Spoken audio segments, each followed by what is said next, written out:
dónde y cuándo se originó la civilización, los expertos han elaborado muchas teorías, pero a veces las evidencias contradicen por completo todas las hipótesis.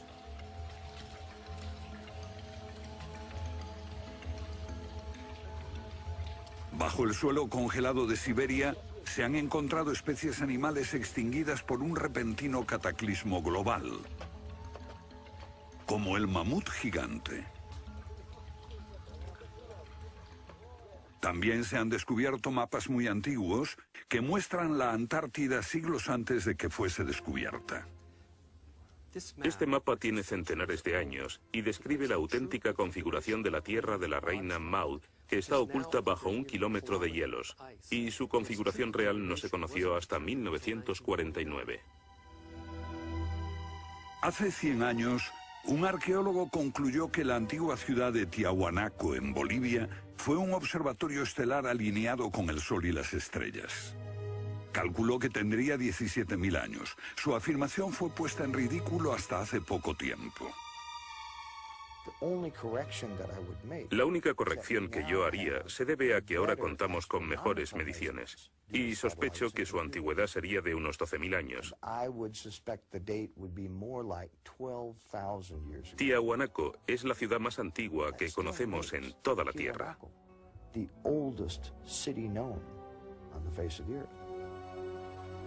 Los geólogos han descubierto que la gran esfinge de Gizeh en Egipto ha resistido siglos de lluvias incesantes, pero estas lluvias solo pueden haber tenido lugar miles de años antes de los faraones. ¿Fue construida la esfinge antes de los comienzos de la civilización?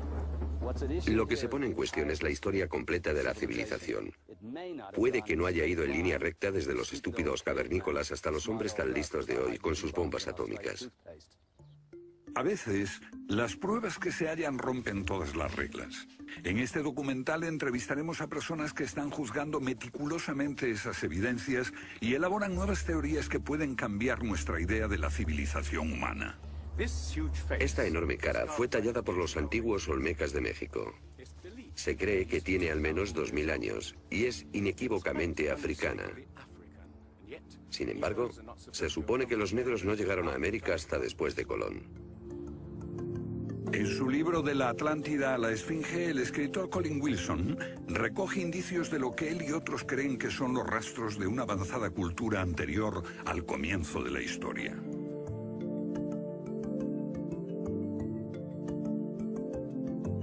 El filósofo griego Platón describió de manera precisa dicha civilización que, según le dijeron los sacerdotes egipcios, surcaban los mares miles de años antes, hasta que fue destruida por un terrible cataclismo. Platón la llamó Atlántida.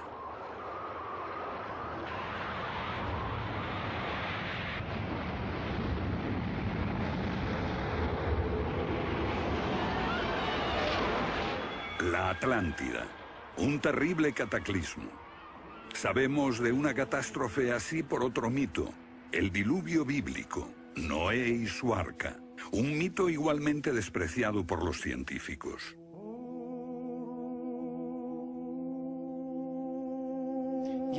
Cuando rechazan el diluvio bíblico y a Noé y el arca como una fábula, los científicos están ignorando el hecho de que hay cientos de mitos de diluvios en todas las culturas, aparte de las narraciones de Mesopotamia y de los hebreos, que dicen lo mismo sobre un desastre planetario que virtualmente borró al género humano antes del comienzo de la historia conocida.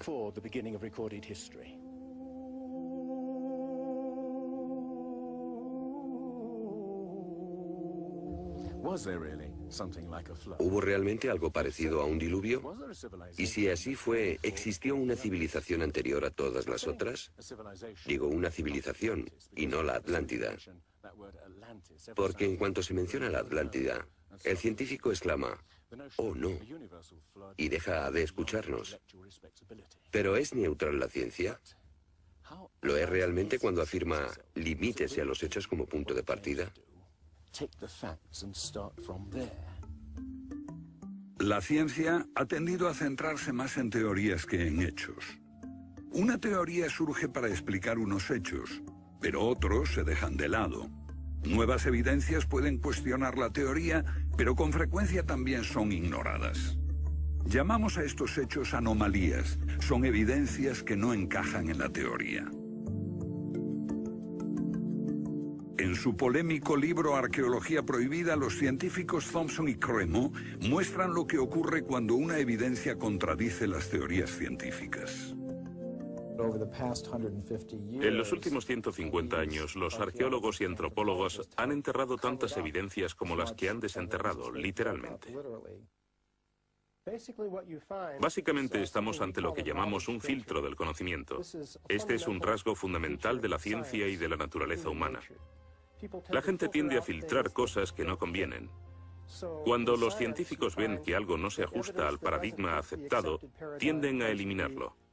No se enseña, no se discute, y la gente ni siquiera se entera de ello.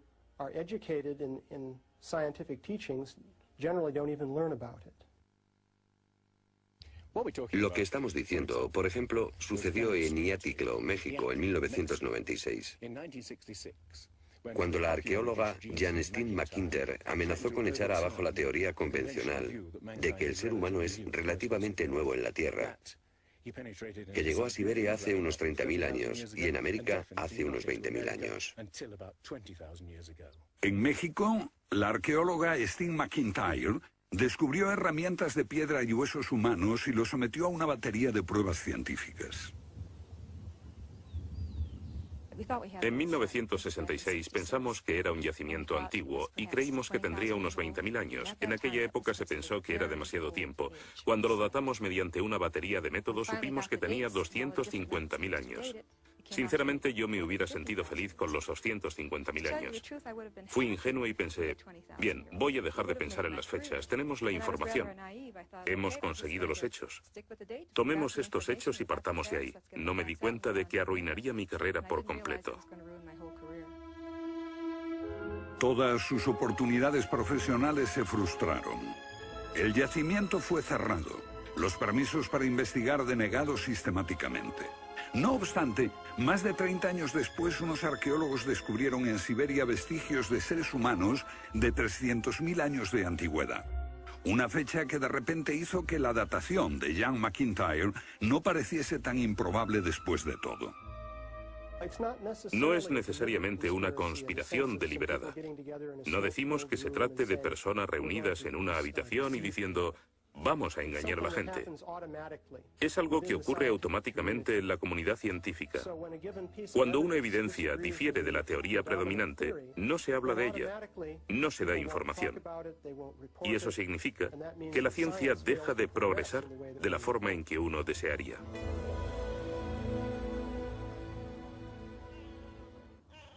¿La ciencia está pasando por alto evidencias de un pasado que hemos olvidado?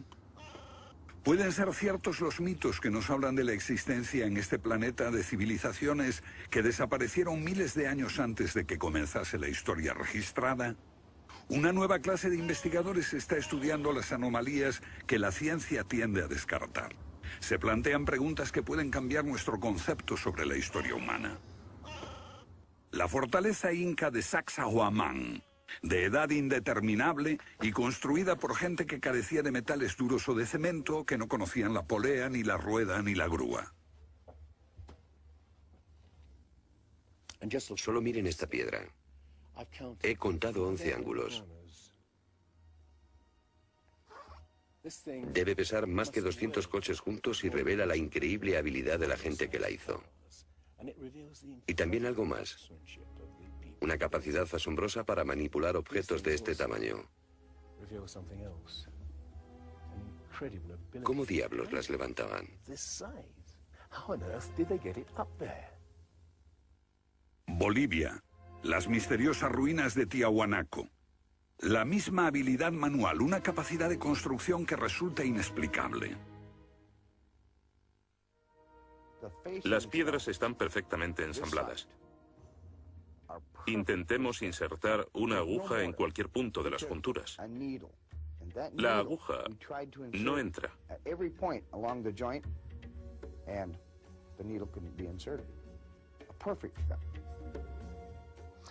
Cuando los conquistadores españoles le preguntaron a los incas si ellos habían construido Tiahuanaco, respondieron, no, no la construimos.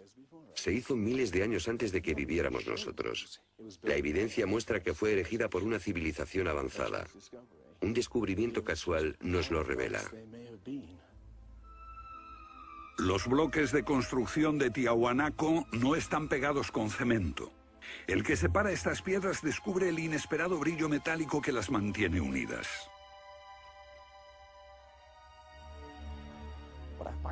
Lo que encuentro asombroso es que para trasladarlas a cada uno de los lugares donde empleaban este material, ellos tenían que contar con una especie de planta de fundición móvil para licuar el metal. Y aquí hay un uso similar de tornillos metálicos y piedras finamente unidas, como esta en forma de L. Pero estamos en otro continente. África, Egipto, la tierra de las pirámides. Las 3 pirámides de Gizeh, una maravilla del mundo antiguo. Otro pueblo que no conocía la rueda, ni la polea, ni la grúa. ¿Cómo podían transportar bloques de 100 toneladas? Su tecnología no se puede explicar ni imitar. Soy ingeniero y puedo decirles que levantar bloques de este tamaño, de este peso, requiere una grúa especial. Una gente que carecía de tales grúas o de una simple polea o una rueda, empleando herramientas de cobre, ¿cómo pudieron hacerlo?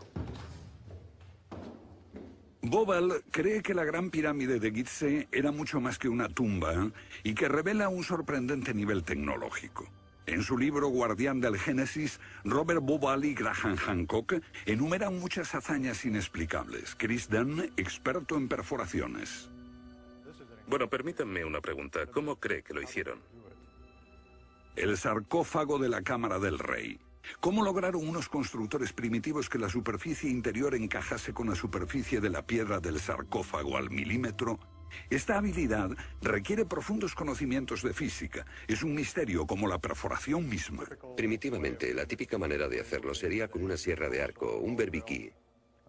Introducirían la herramienta en la pieza usando arena o un diamante, pero pienso que eso supondría mucho tiempo, muchos años para hacerlo.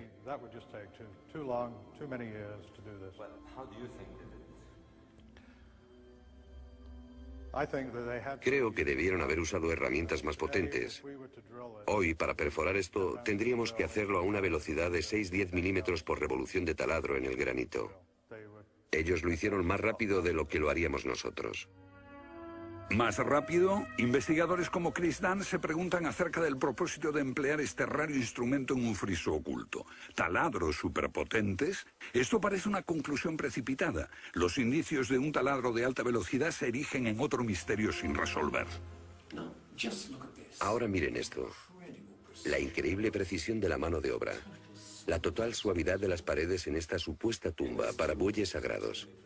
Y que implica un alto nivel de destreza.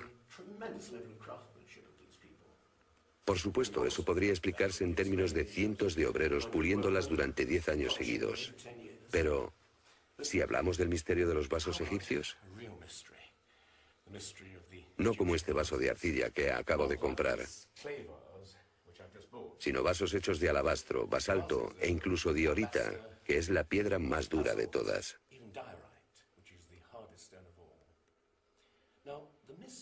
Es bastante fácil ver cómo se podría ahuecar taladrando directamente hacia adentro. Pero, ¿qué pasa con los ángulos? La tecnología moderna es incapaz de hacerlo. Sin embargo, los antiguos egipcios moldeaban miles de piezas. Algunas de ellas 2000 años antes de la civilización que se supone surgió aquí. ¿Cómo? Otro misterio sin explicar. Inexplicable. ¿Cómo pudieron los constructores alinear sus gigantescas pirámides con los puntos cardinales tan impecablemente? En perfecta dirección este-oeste y norte-sur, con una exactitud no igualada por los modernos constructores. La Gran Pirámide parece ser un modelo matemático del hemisferio norte e incorpora el trascendental valor de pi, las veces que cabe el diámetro de un círculo en su circunferencia.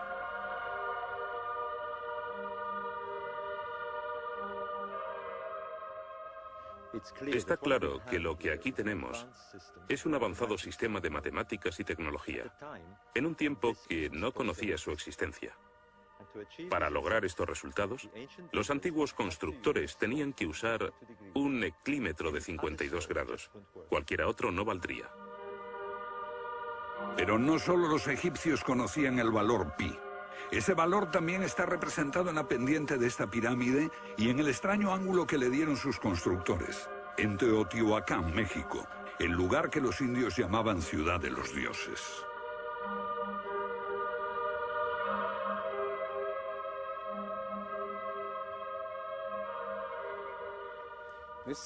En su época, esta ciudad fue más grande que la Roma imperial.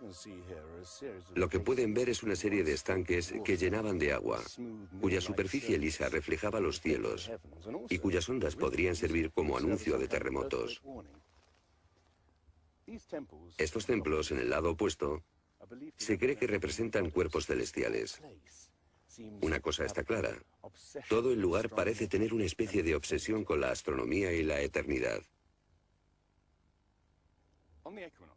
En los equinoccios, el 21 de marzo y el 21 de septiembre, estas pirámides proyectan sombras gigantes, lo que las convierte en un perfecto reloj para la medición del tiempo. Como si proviniesen de una fuente común, las antiguas civilizaciones de todo el mundo exhiben un sofisticado conocimiento de los cielos que todavía nadie ha explicado. Fascinación por el sol, las estrellas. El lento e inexorable movimiento de la Tierra determina que las constelaciones parezcan viajar por los cielos nocturnos y por las épocas.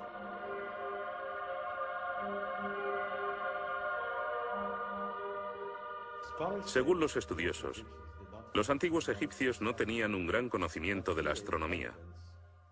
Pero en el templo de Dendera hay muestras de su sofisticado conocimiento del cielo. Miren las constelaciones del zodíaco: Leo, Tauro, Piscis. Y aquí, la constelación de Orión. Bauval cree que la astronomía es la llave de muchos misterios de las pirámides.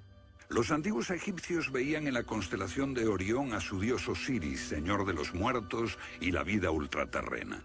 Bauval halló el reflejo de ese dios en las pirámides de Gizeh.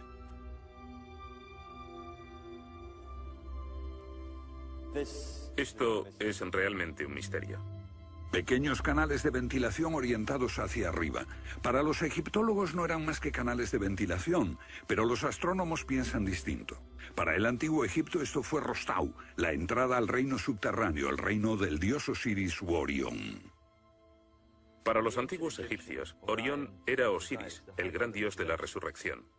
Esto es una reconstrucción del cielo en el año 2500 a.C., y fue sorprendente descubrirlo. Los canales apuntan a Orión y a la estrella Sirio, que era Isis, la esposa de Osiris.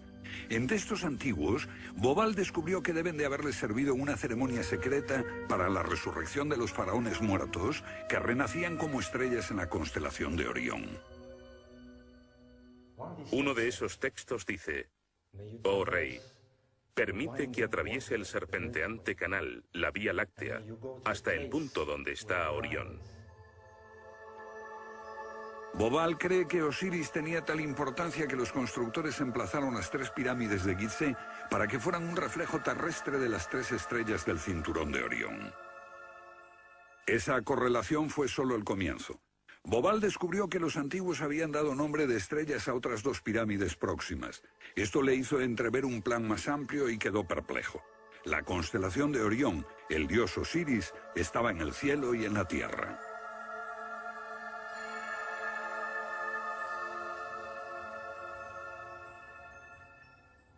México, donde Teotihuacán presenta otro paralelo. Una leyenda la llama la ciudad de los dioses y sugiere que su propósito era convertir a los hombres en seres celestiales. Como ocurre en Egipto con las pirámides de Giza, los mitos hablan de la reencarnación en las estrellas. Ese es el secreto de Teotihuacán.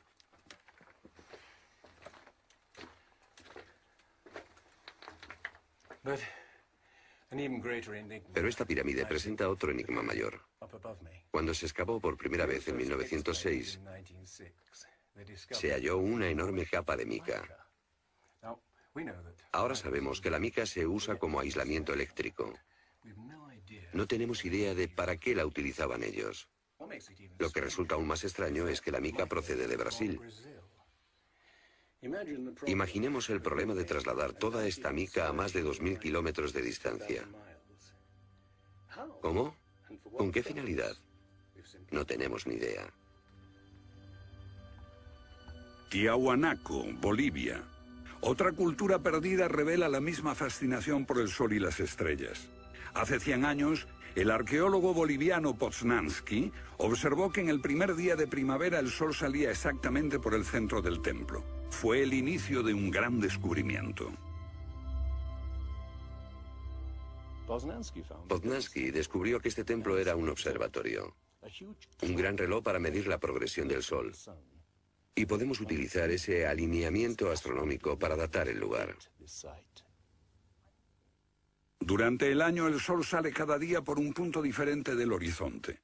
El primer día de primavera un observador vería salir el sol exactamente en el centro.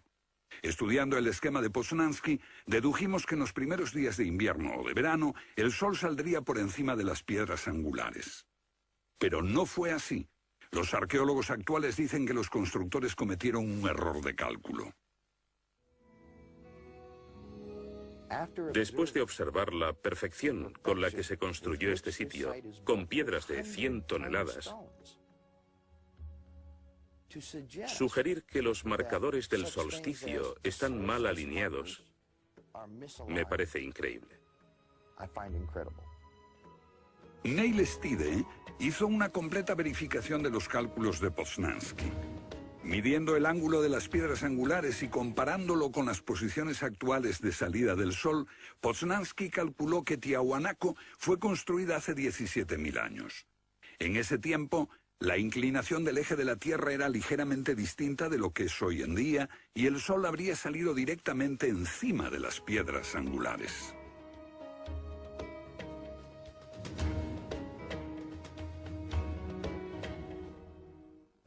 Yo sospecho que la fecha sería más bien de 12.000 años.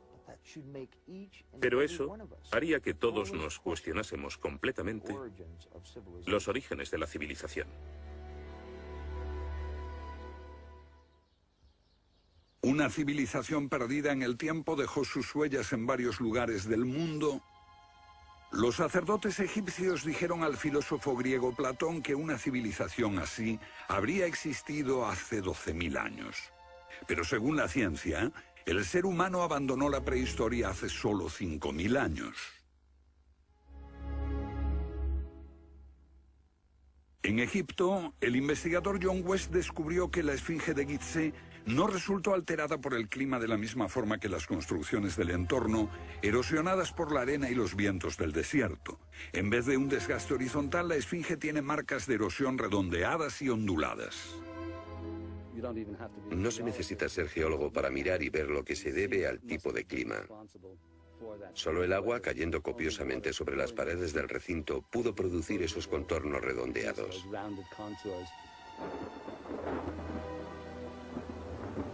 ¿Agua en el desierto del Sáhara? Ciertamente no en tiempos de los faraones. Para eso hay que trasladarse a finales de la era glaciar. Unos 10.500 años antes de Cristo, miles de años antes de que existiesen los faraones. ¿Pero por qué entonces la esfinge tiene cabeza de faraón?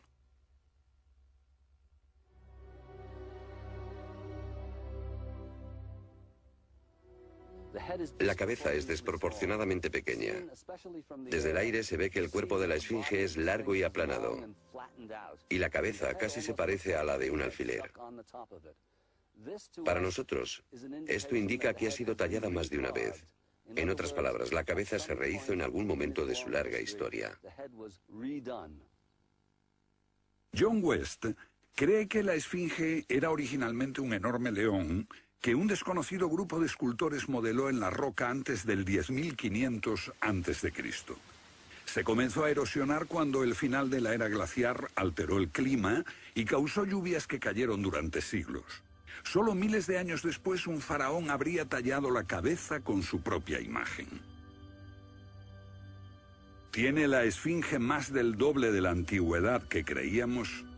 La teoría fue ridiculizada por los egiptólogos, pero los geólogos les respondieron que los hechos estaban allí. Más extraño aún, según Robert Bauval, la evidencia astronómica sugiere que las pirámides de Gizeh parecen revelar esa increíble antigüedad. La disposición de Gizeh coincidía misteriosamente con la posición de Orión en el año 10.500 a.C., cuando la esfinge miraba hacia Leo, su propia imagen en los cielos. La puesta de Orión en esa fecha distante se correspondía exactamente con las tres pequeñas pirámides, y existen muchos otros hechos difíciles de entender.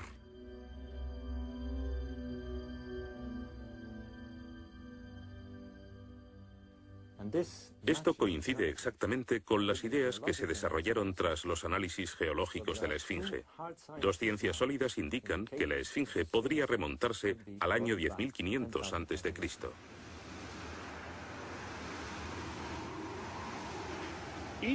Egipto sufrió unos cambios muy dramáticos a finales del período glaciar, especialmente en torno al 10.500 a.C., cuando unas impresionantes inundaciones cubrieron el terreno de aluvión y acabaron con el Valle del Nilo y con el delta en general.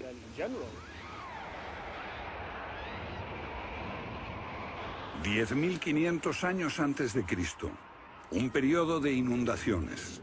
¿Pudieron los diseñadores de Gizeh remontarse a un tiempo tan distante?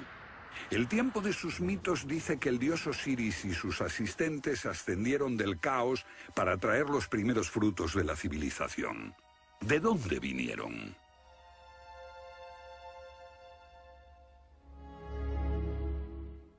Un dios muy parecido fue el señor de la antigua Tiahuanaco en Bolivia. Aquí, en esta misteriosa ciudad de Tiahuanaco, era el dios que ellos adoraban. Alto, con barba, descrito como blanco, Viracocha llegó en tiempos de caos y destrucción, atravesando los mares para llevar a la raza humana una especie de renovación. El dios blanco Viracocha. En México conocido como Quetzalcóatl, que llegó con otros para traer los primeros frutos del conocimiento. Su símbolo está por todo Teotihuacán. La serpiente emplumada, símbolo del enigmático dios Quetzalcóatl que llegó desde el este después de tremendos cataclismos para traer la civilización a esta parte del mundo. ¿Pudieron dioses como Osiris, Viracocha y Quetzalcóatl haber sido personas reales que llegaron de muy lejos? ¿Eran supervivientes de un cataclismo que destruyó sus hogares y su civilización? Ahora la pregunta que nos hacemos es esta. ¿Existió una remota civilización, hasta ahora sin identificar, que llegó a Egipto, México y Sudamérica? ¿Y que dejó su impronta en un cuerpo de conocimientos, por difícil que sea de discernir? Tomados por separado, acepto que los datos aislados revelan poco, pero consideremos juntos todos esos elementos comunes. Ambos lugares tienen enormes pirámides, alineadas exactamente con los puntos cardinales, e incorporan avanzados conocimientos matemáticos. Ambas culturas demostraban un asombroso conocimiento de astronomía, expresado en los grandes monumentos sagrados que erigieron.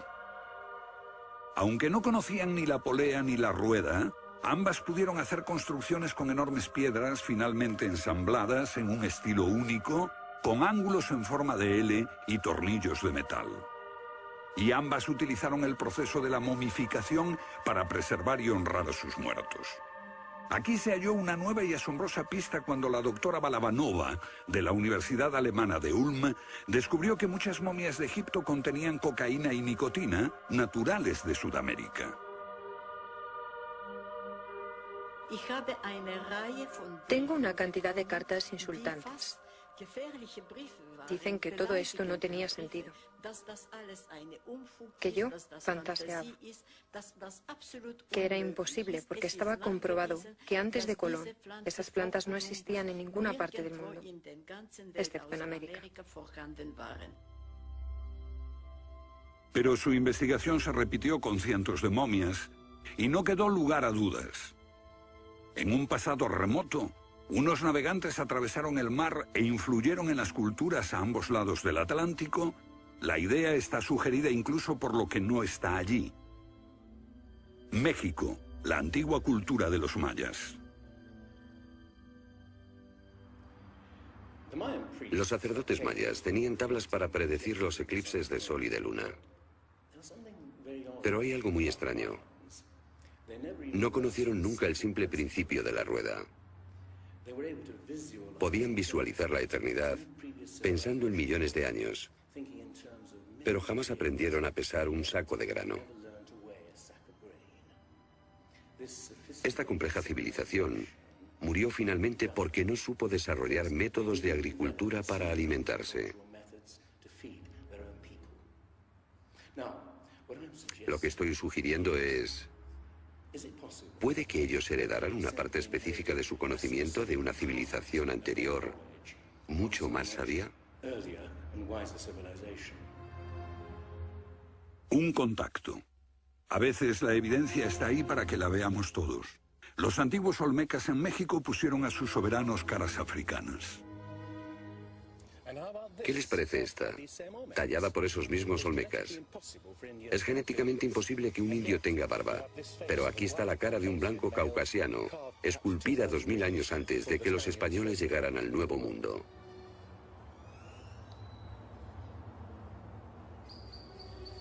Caras de africanos y de caucasianos esculpidas muchos siglos antes de Colón.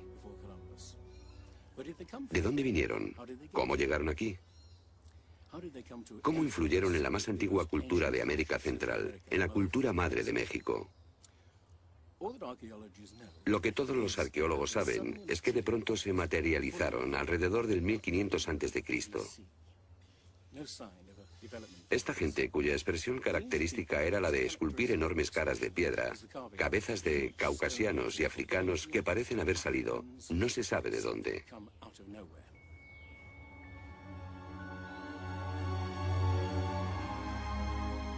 Oaxaca, la antigua ciudadela del Monte Albán. Aquí, en el sur de México, está el último testimonio de esos misteriosos hombres. Porque estas figuras esculpidas en piedra parecen corresponder a muertos en combate, desnudas, desamparadas, la mayoría castradas. Este puede reflejar el momento en que estos hombres desaparecieron de la historia.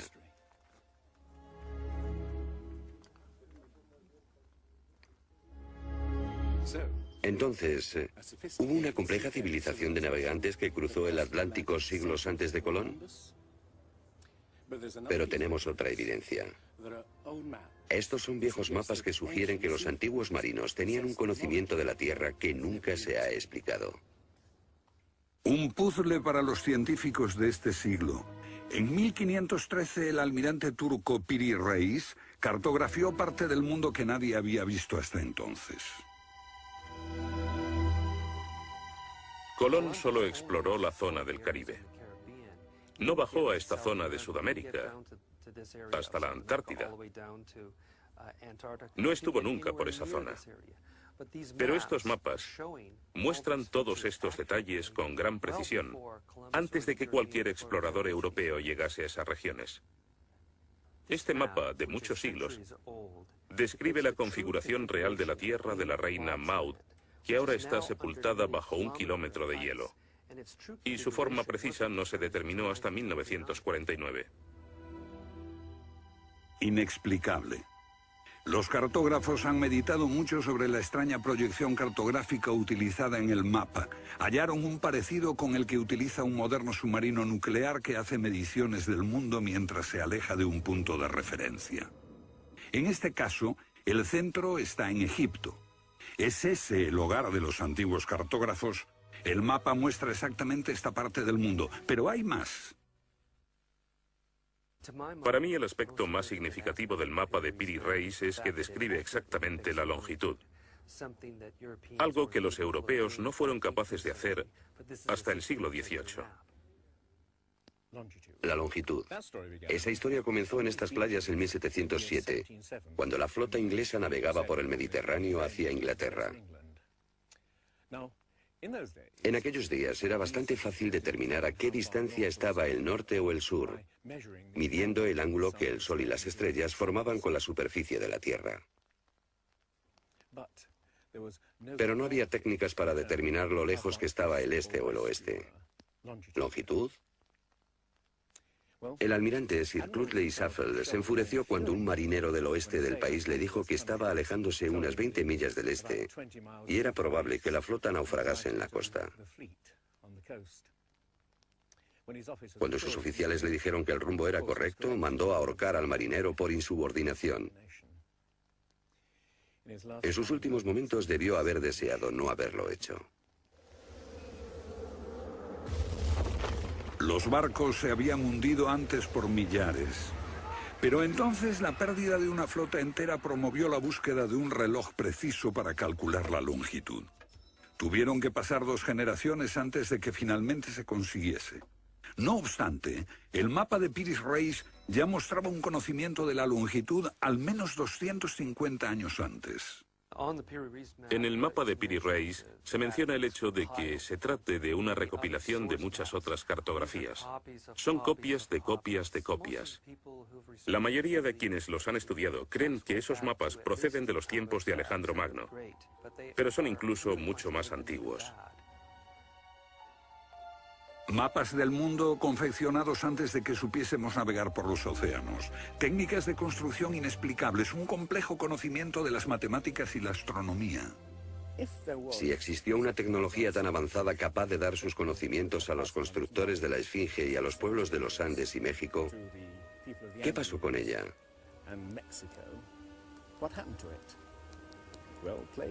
Platón dice que existió esa civilización avanzada tecnológicamente y capaz de surcar los océanos del mundo, la Atlántida, situada en una enorme isla-continente.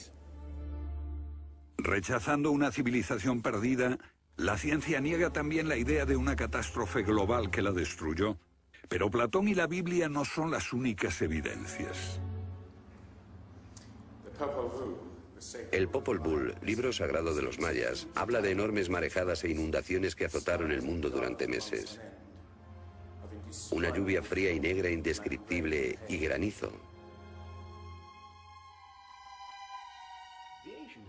Los antiguos hablaban de tiempos de caos, de inundaciones y oscuridad de los cuales emergieron los dioses para dar forma a la tierra de Egipto.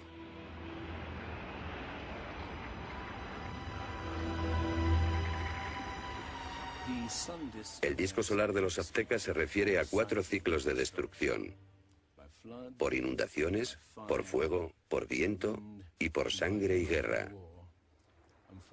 Y prevé el fin del mundo por un enorme cataclismo surgido de las entrañas de la tierra.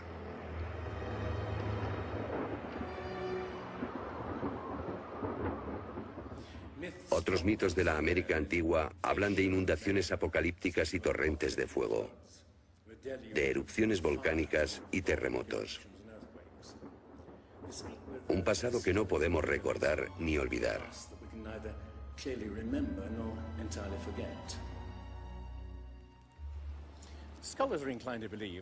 Los especialistas tienden a creer que el diluvio es una fantasía de los viejos poetas. Pero supongamos que los expertos se equivocan. Supongamos que una serie de terribles catástrofes naturales redujeron a nuestros ancestros a pequeños grupos que vivieron apartados y se esparcieron por todo el mundo. Lo que buscamos es una época que coincida perfectamente con los mitos, igual que el zapato encaja en el pie de Cenicienta. Una pista. La fosa de Alquitrán en La Brea, California. Una inmensa sepultura de millones de animales que hoy se ha convertido en atracción turística. Bajo la superficie está el campo de petróleo del lago Salado. El asfalto brota por las grietas y fisuras como un papel cazamoscas y atrapa a los animales. Y encontramos aquí una increíble colección de especies atrapadas en los últimos 40.000 años.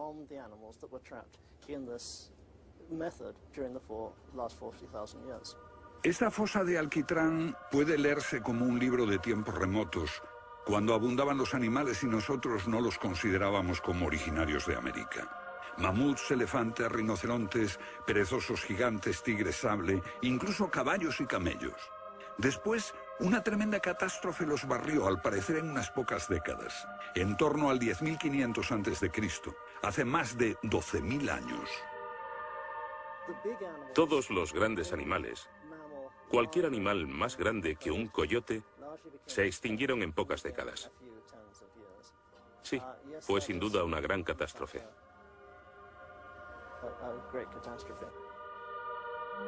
Un registro de la catástrofe. El fin de la era glaciar. En el 10.500 a.C., hace más de 12.000 años. Temperaturas que habían permanecido relativamente estables durante miles de años de pronto se elevaron.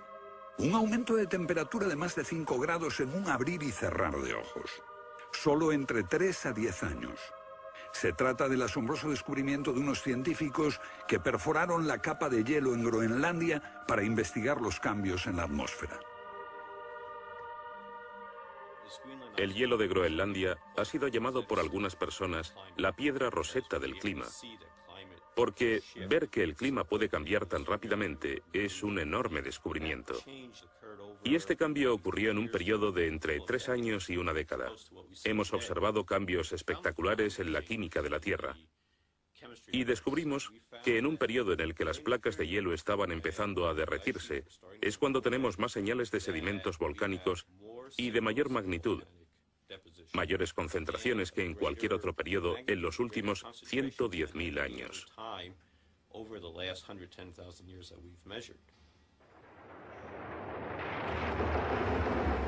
Un surgimiento de volcanes nunca visto, acompañado por desórdenes atmosféricos y gigantescas inundaciones. Porque mientras las placas de hielo de más de 1 kilómetro de espesor se derretían en pocos años, el nivel de los mares aumentaba dramáticamente. De repente, los mares ocuparon lo que había sido suelo seco. Se podía caminar desde Gran Bretaña a Escandinavia antes de que una revolución climática diese forma al Mar del Norte. Fue un periodo en que las grandes inundaciones cubrieron las llanuras de América del Norte y por eso es que se encuentran esqueletos de ballenas en Michigan. Un tiempo de cataclismos a finales de la era glaciar, que puede coincidir con los mitos. Solo en el Nuevo Mundo se extinguieron alrededor de 70 especies de grandes animales. Mamuts, perezosos gigantes, camellos, caballos. Permítanme ponerlo en perspectiva. En los anteriores 200.000 años se había extinguido menos de 1/3 de esa cantidad. Y este modelo extraordinario de extinción se repitió en Europa y Asia.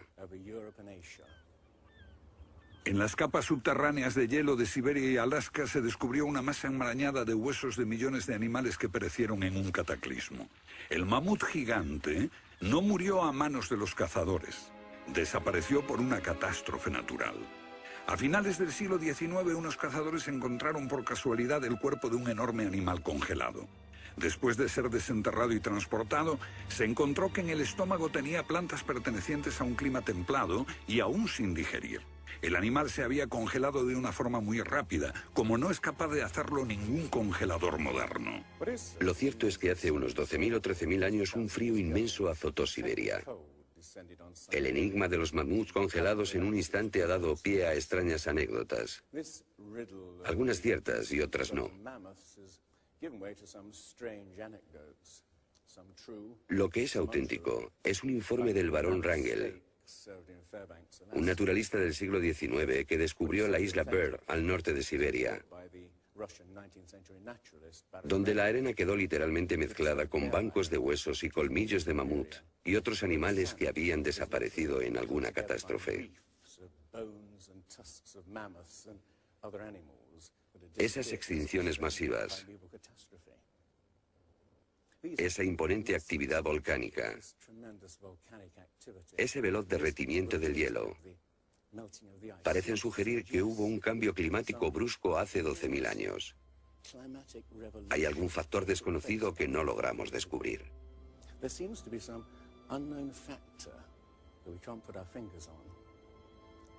El fin de la era glaciar.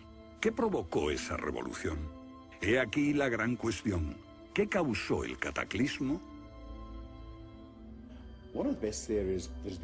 Una de las mejores ideas la ha planteado Charles Hapgood. Él sugiere un desplazamiento repentino de la corteza terrestre. Toda la corteza de la Tierra es solo un tercio de un 1% de la masa terrestre. Como la piel de una naranja, si se suelta, se mueve. Más fina que una cáscara de huevo, la corteza de la Tierra queda apoyada en un interior líquido. La teoría imperante sobre la corteza terrestre es la de las placas tectónicas. Los continentes se separan lentamente durante cientos de millones de años. Aunque la ciencia rechazó esa teoría durante más de medio siglo, ahora niega también la idea de que la corteza pudo moverse en su conjunto y repentinamente. Pero un científico quedó hipnotizado por la idea. Se llamaba Albert Einstein.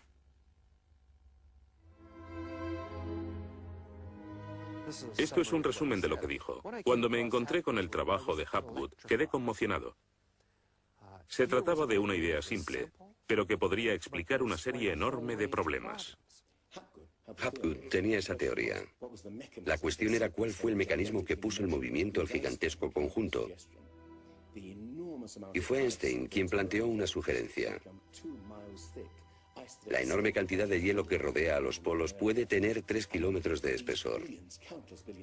Esos incontables miles de millones de toneladas de hielo, si se formaran de un modo desproporcionado, harían que toda la Tierra se sacudiese como una rueda, con un enorme peso colocado en su borde. Esta vibración bastaría para hacer que la corteza de la Tierra se moviese súbitamente. Hace 55.000 años el Polo Norte estaba cerca de Europa, pero de pronto se desplazó hacia la bahía de Hudson, en Canadá. Y en torno al año 12.500 a.C. se volvió a mover casi 2.000 millas hasta donde está actualmente. O es mejor decir que las tierras y los mares atravesaron el polo, impulsados por un repentino desplazamiento de la corteza terrestre. De ser así, esta es una de las cosas que habían ocurrido al final de la era glaciar. El desplazamiento impulsó a América fuera de la zona polar. El mar en el norte se congeló con una fina capa de solo unos metros de espesor. La inmensa vieja capa de hielo de Norteamérica, con más de 1,5 kilómetros de grosor, se derritió rápidamente en pocos años. Ahora, lo que es muy interesante de la teoría de Hapgood y Einstein es que también explica bastante bien algunos otros mitos, independientemente del diluvio. Hay mitos sobre tremendos terremotos, catástrofes volcánicas, lluvias negras cayendo del cielo, congelación repentina, congelación del suelo. Y podemos ver que un ejemplo de esto es precisamente lo que pudo pasar si la corteza terrestre se desplazó. Con bastante rapidez, las áreas que antes habían estado congeladas pasarían a ser zonas cálidas, y así se explicarían hechos como el rápido congelamiento de los mamuts en Siberia. Si el desplazamiento de la corteza terrestre causó el diluvio que aniquiló una civilización, ¿dónde estaba esa civilización? Algunos investigadores creen haberla hallado en la isla griega de Santorini, que fue devastada por una terrible erupción, o en la antigua Troya, o en la isla alemana de Heligoland, casi arrastrada hacia el Mar del Norte. Pero no se ha encontrado nada. Y es precisamente este problema lo que ha hecho descartar la Atlántida de Platón como una propuesta seria. Veamos. Los oceanógrafos han cartografiado los suelos oceánicos y sencillamente no hay ningún continente perdido. ¿O sí? Platón describe la Atlántida como una vasta isla-continente con montañas, situada en medio del océano. Y el océano, por supuesto, es el océano que rodea toda la Tierra. Fue más tarde que comenzamos a dividir el océano en diferentes partes, llamándolo Atlántico, Pacífico, etc. En realidad el mundo tiene un solo océano. Y los mitos de todo el mundo son muy explícitos acerca de lo que pasa. El Sena-Vesta, de la literatura védica, describe que esa isla no solo se destruyó tras un diluvio, sino que está cubierta por nieve y hielo. De modo que estamos buscando una isla cubierta de nieve en medio del océano, y una gran candidata para este papel es la Antártida. Si el Polo Norte se desplazó, también debió hacerlo el Polo Sur. Flennat cree que hace 12.000 años una parte de la Antártida permanecía en zonas templadas y pudo haber albergado una civilización que desapareció cuando el continente se convirtió en el Polo Sur. Esa es la explicación que él encuentra en los mapas que muestran partes de la Antártida que están debajo del hielo. El almirante turco Piri Reis demuestra un conocimiento de la Antártida que no debería de tener. Tras examinarlos, especialistas en cartografía de la Armada y de las Fuerzas Aéreas nos dicen: hemos hecho comparaciones de picos salientes y de montañas. Hemos descubierto que coinciden de forma asombrosa. Lo que debemos enfatizar es que no estamos hablando de un mapa, el mapa de Piri Reis, que podría cuestionarse. Estamos hablando literalmente de docenas de mapas. Por ejemplo, el mapa Phineus de la Antártida es sumamente preciso en cuanto a la configuración, mostrando sistemas fluviales que existieron allí, pero que no se conocían en el siglo XVI. La Antártida no fue descubierta hasta cerca del año 1800. Entonces, ¿cómo pudieron los cartógrafos europeos representarla? Solo, cree Flenaz, si ellos la copiaron de copias de otras copias de mapas que se remontan milenios atrás. Hace solo unos 25 años supimos que bajo la capa de la Antártida existían unas islas, un continente bajo un océano helado. Sin embargo, esa información ya estaba aquí, en este mapa. Estas islas de aquí corresponden a este área, y el modelo de nevadas aquí es muy intenso. Nada aquí. Estas islas debajo de este punto se podrían haber unido entre ellas antes de unirse a la tierra firme.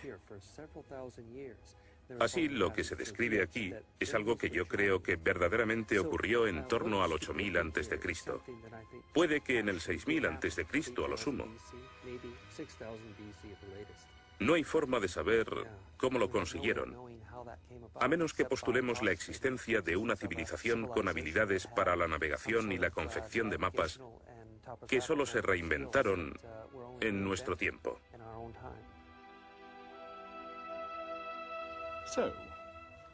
¿Fueron los comienzos de la civilización humana más remotos de lo que suponíamos? Puede que uno sienta que muchos elementos de esta hipótesis suponen conjeturas extravagantes que, vistas por separado, pueden ser todas discutibles. Pero si juntamos esas piezas, como las piezas de un puzzle, se empieza a ver que surge un modelo. Una civilización que se desvaneció y fue olvidada mucho antes de que comenzase el registro de la historia.